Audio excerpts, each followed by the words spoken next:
আজি কাৰোবাৰ কুকুৰাকে এটা আনিব লাগিব। বহুত দিন কুকুৰা খোৱা নাই।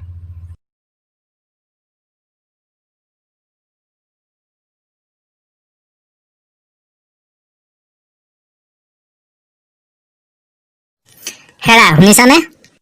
আমাৰ মতা কুকুৰাটো নাই বুজিছা। বদনচুৰে নিলে নেকি? কেতিয়াৰ পৰা নাই? যোৱাকালি গধূলিটো কুকুৰাটো সোমাইছিলে।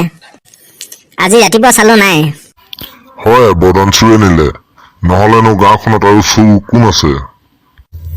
ইমান সৰুৰে পৰা চুৰ কৰি কৰি বুঢ়া হৈ গলগৈ, তথাপিতো আজিলৈকে চুৰৰ অভ্যাসটো এৰাই নাই। গাঁওখনত এক নম্বৰ হাৰামি হয় সেইটো।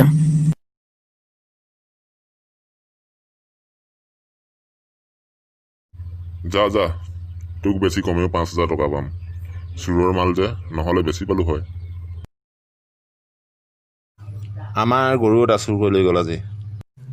কোনে নিবনো, একেটা বদনচুৰে নিছে। এনেকৈ থাকিলে নহয়, কিবা এটা কৰিব লাগে। গৰুটো লৈ গাঁৱে গাঁৱে ঘূৰাব লাগে।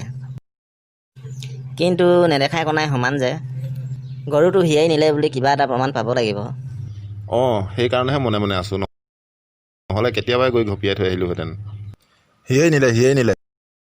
সৰুৰে পৰা চুৰ কৰি কৰি আজিলৈকে চুৰৰ অভ্যাস এৰাই নাই। ঐ ৰাজু, এফালে আচোন।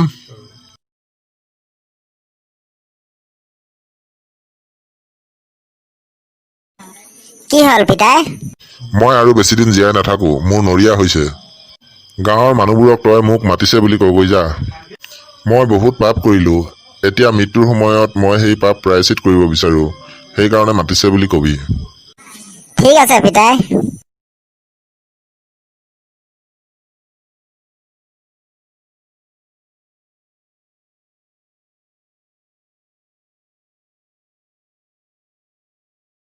আজি বদনচুৰৰ পুতেক এফালে কিয় বা আহিলে? খুৰীদেউ, আমাৰ পিতাইৰ বেমাৰ হৈ আছে। সেয়েহে মৃত্যুৰ সময়ত তেওঁ কৰা সকলোবোৰ পাপ খণ্ডন কৰিব বিচাৰে। সেয়েহে আপোনালোকক মাতি পঠাইছে। হয় নেকি? ঠিক আছে, তুমি এতিয়া যোৱা বাৰু, আমি আলোচনা কৰিম।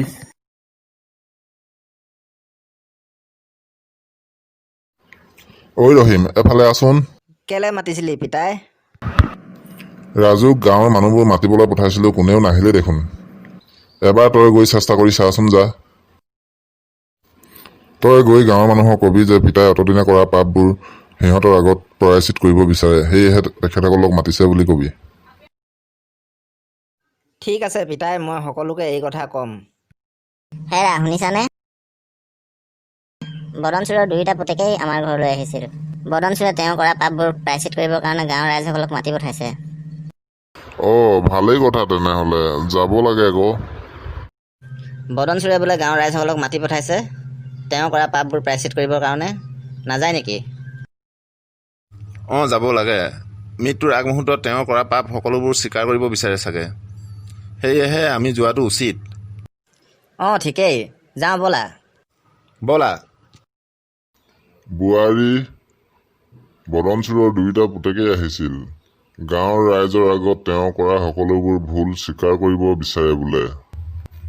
মৃত্যুৰ আগমুহূৰ্ততহে মানুহে কৰা পাপবোৰ অনুভৱ হয়। সেয়েহে ৰাইজৰ লগত গৈ উপস্থিত থাকিবিগৈ। দেতা, মই গম পাইছো, যাম। ৰাইজসকল, মই আজি আপোনালোকক ইয়ালৈ মতাৰ উদ্দেশ্য হ'ল, মই সৰুৰে পৰা যিখিনি পাপ কাম কৰিলো সেই সকলোখিনি প্ৰায়চিত কৰিব বিচাৰো। মই আজি সৰুৰে পৰা যিখিনি পাপ কাম কৰিলো সকলোখিনি আপোনালোকে ক্ষমা কৰি দিয়ে যেন। ঠিক আছে, আমি আজি আপুনি কৰা সকলোখিনি পাপ ক্ষমা কৰি দিলো। মই তেতিয়াহে আপোনালোকে অন্তৰৰ পৰা ক্ষমা কৰি দিলে বুলি ভাবিম যেতিয়া আপোনালোকে মোৰ কথা গুৰুত্বপূৰ্ণভাৱে শুনে। মই মৰাৰ পিছত আপোনালোকে অৰ্থাৎ গাঁৱৰ ৰাইজে জেং জোং হোলাং হেল বাঁহৰ কাঠৰ আদি যিহে পাৰে তেনেকৈ মোৰ দেহত মাৰিব আৰু মোক পুতি নথৈ ওচৰতে থকা নদীখনত উটুৱাই দিব। তেতিয়াহে মই আপোনালোকে মোক অন্তৰৰ পৰা ক্ষমা কৰি দিলে বুলি ভাবিম।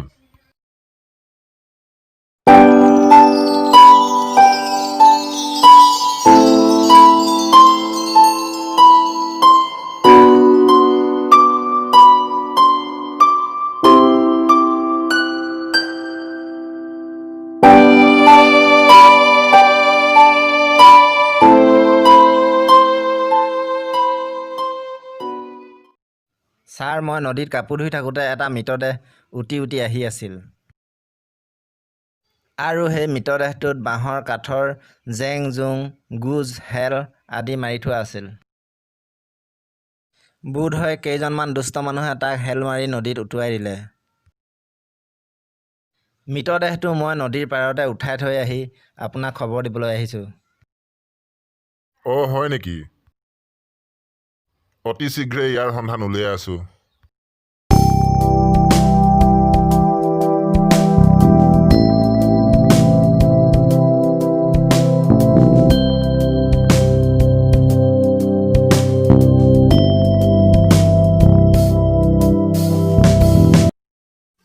বন্ধু বান্ধৱীসকল, যদিহে ভিডিঅ'টি ভাল লাগিল তেনেহ'লে ভিডিঅ'টি লাইক কৰিব আৰু ভৱিষ্যতে এনেকুৱা ধৰণৰ ভিডিঅ' পাই থাকিবলৈ এই চেনেলটি ছাবস্ক্ৰাইব কৰি ল'ব আৰু লগত থকা বেল আইকনটি দবাই দিব।